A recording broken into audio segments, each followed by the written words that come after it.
오늘 우리가 읽은 본문의 말씀에서 예수님은 12 제자들을 파송하시면서 그들에게 하신 말씀을 기록을 하고 있습니다.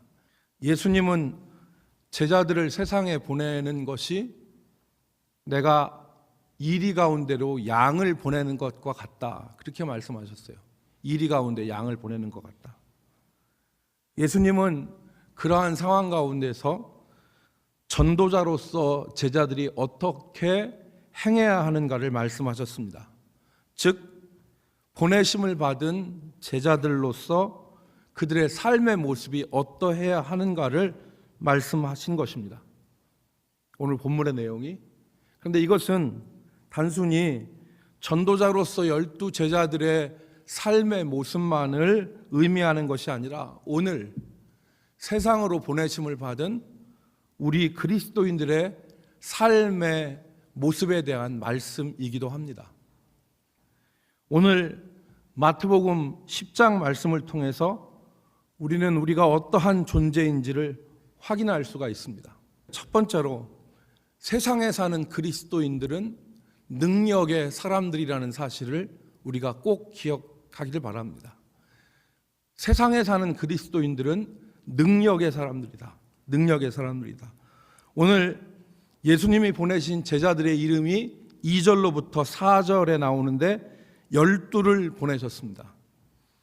그런데 1절에 보면 예수님이 그들을 보내시기 전에 행하신 일들을 기록하고 있는데 그것이 바로 뭐냐면 예수님이 그들에게 능력을 주셨다는 거예요. 능력을. 1절 보십시다. 예수께서 그의 12 제자를 부르사 더러운 귀신을 쫓아내며 모든 병과 모든 약한 것을 고치는 권능을 주시니라 그랬습니다. 제자들이 예수님이 말씀하신 것처럼 이리 가운데 보내지는 양과 같은 연약한 모습을 가지고 있었지만 그들이 이리와 같은 세상 가운데 들어가서 승리할 수 있었던 것은 주께서 주신 권능이 있었기 때문에 그렇습니다. 더러운 귀신을 쫓아내고 모든 약한 것과 병든 것을 고치는 능력이 저들에게 주어졌습니다. 여러분, 오늘날 세상이 교회를 대적하고 핍박하고 그리고 심지어 교회를 세상에서는 적폐 세력으로 규정을 하고 맹공을 퍼부어도 진정한 그리스도인들이 이겨내고 이겨나갈 수 있는 것은 주께서 그 제자들에게 능력을, 세상을 이길 수 있는 권세와 능력을 주셨기 때문에 가능한 것입니다. 여러분, 제자들이 보내심을 받았는데 자신들에게 주신 주님의 권능을 잊고 살았다면 얼마나 위축되고 얼마나 제자들이 왜소했었겠습니까? 제자들은 정말 이리 가운데 양들과 같았을 것입니다. 그러나 그들에게는 주님이 주신 권능이 있었어요. 오늘 우리가 이 점을 생각해야 됩니다. 우리가 사방에서 우겨쌈을 당하고 답답한 일을 만나고 우리를 대적하는 사람들이 많을지라도 우리가 낙심하지 않는 것은 하나님이 우리에게 세상을 이길 능력을 주셨기 때문입니다. 말씀을 읽을 때 우리는 하늘의 권능을 덧입습니다. 불이 하늘에서 떨어지는 것과 같은 그 능력을 우리가 하나님의 말씀을 읽을 때 우리가 얻습니다.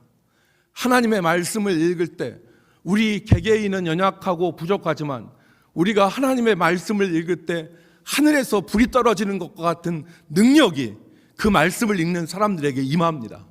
하나님은 오늘 우리에게 말씀의 권능을 주셨습니다. 세상을 이길 수 있는 권능이 생명력 있는 하나님의 말씀으로부터 우리에게 오지 않습니까? 그 능력을 주셨어요.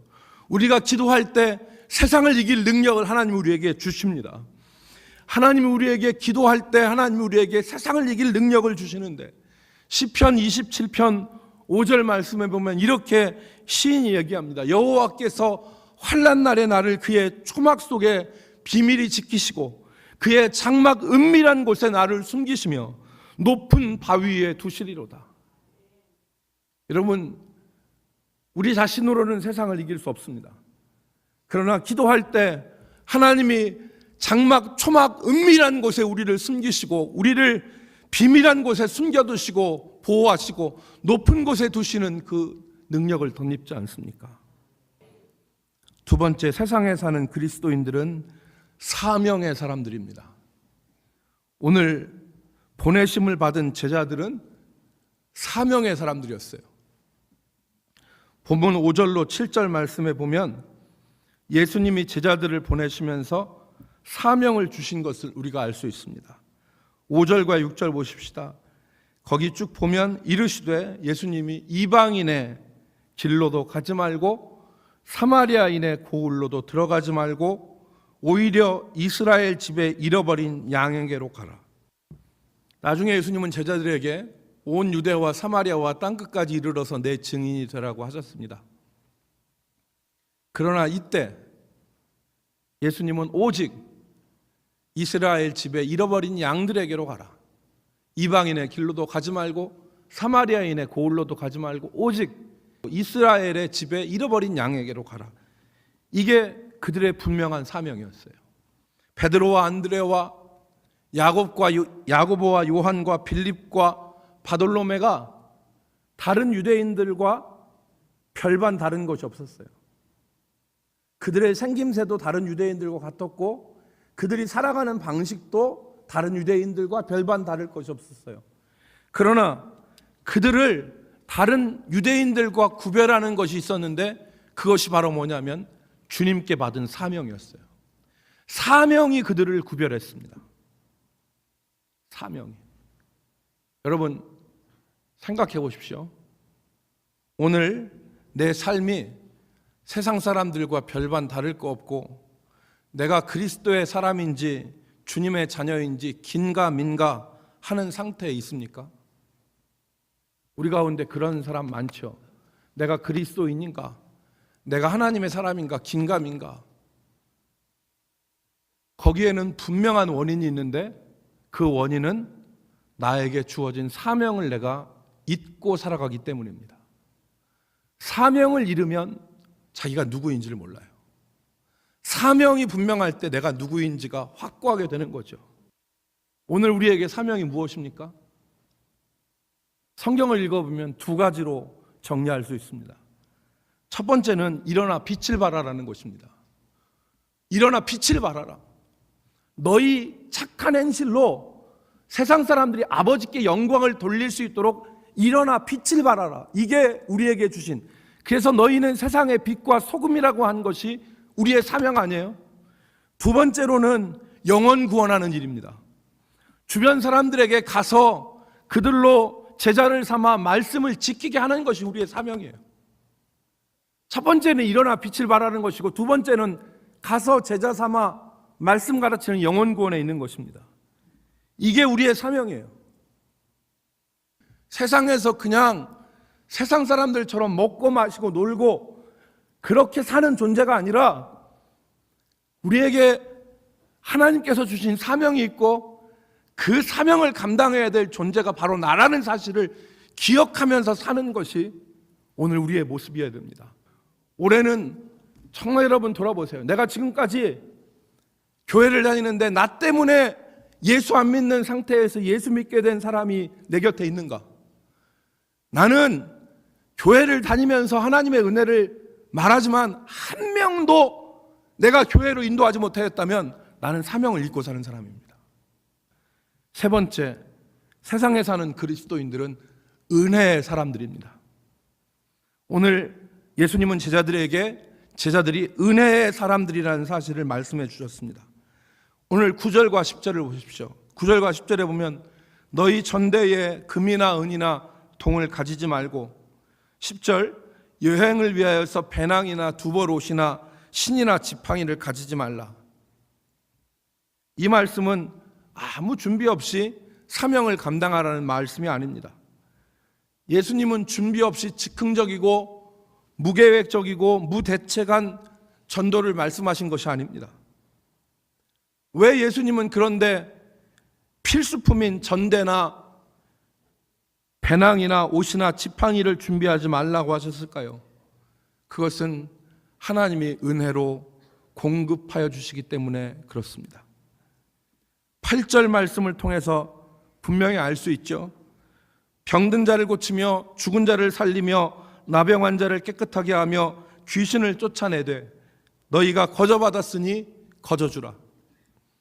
하나님의 공급하심을 믿으라는 겁니다. 하나님은 우리에게 거저주시는 분입니다. 하나님은 우리에게 은혜로 주시는 분입니다. 탐욕의 자리에는 하나님이 계시지 않지만 사명을 감당하는 자리에는 하나님은 언제나 공급하시는 하나님으로 사명자들과 함께 하심을 믿으라는 소리입니다. 요즘에 교회에서 성도들의 삶에서 자주 이런 소리를 듣습니다. 이것도 있어야 되고 저것도 있어야 되고 이것도 갖추어야 되고 저것도 갖추어야 되고 있어야 될 것이 너무 많고 갖추어야 될 것이 너무 많아서 준비해야 될 것이 너무 많아서 아무것도 하지 못합니다. 아무 시작도 하지 않습니다. 그러니까 아무 일도 일어나지 않는 것입니다. 오늘 우리에게 필요한 것은 이것과 저것을 준비하는 것이 아니라 부족해도 사명자와 함께 하셔서 그들의 필요한 것을 공급해 주시고 그들을 인도하시는 하나님을 믿는 믿음입니다. 염려와 근심에 쌓여서 낙심할 것이 아니라 사명자에게 공중에 나는 새를 먹이시고 들의 백합화를 입히시는 하나님의 공급이 있음을 기억하면서 하나님을 의지하는 믿음으로 사명을 감당하는 것입니다. 마지막으로 세상에 사는 그리스도인들은 심판을 믿고 살아가는 사람들입니다. 제자들이 나가서 천국이 가까이 왔노라 외칠 때에 사람들의 반응이 어땠을까요? 영접하지도 않고 듣지도 않는 사람들이 있다고 예수님이 말씀하셨습니다. 단순히 듣지 않고 영접하지 않는 것은 양반이고 어떤 사람들은 제자들을 17절 말씀에 보면은 공회에 넘겨주고 회당에서 채찍질하는 사람도 있을 것이라 말씀했습니다. 공회라고 하는 것은 재판입니다. 오늘날로 얘기하면 대법원 재판입니다. 너희들한테 재판에 너희를 걸고 채찍으로 때리는 사람들이 있을 것이다. 이 상황에서 제자들은 견뎌야 했습니다. 22절 말씀에 예수님은 이렇게 말씀하셨습니다. 또 너희가 내 이름으로 말미암아 모든 사람들에게 미움을 받을 것이나 끝까지 견디는 자는 구원을 얻으리라. 제자들이 견딜 수 있는 것은 심판의 날이 있기 때문에 그렇습니다.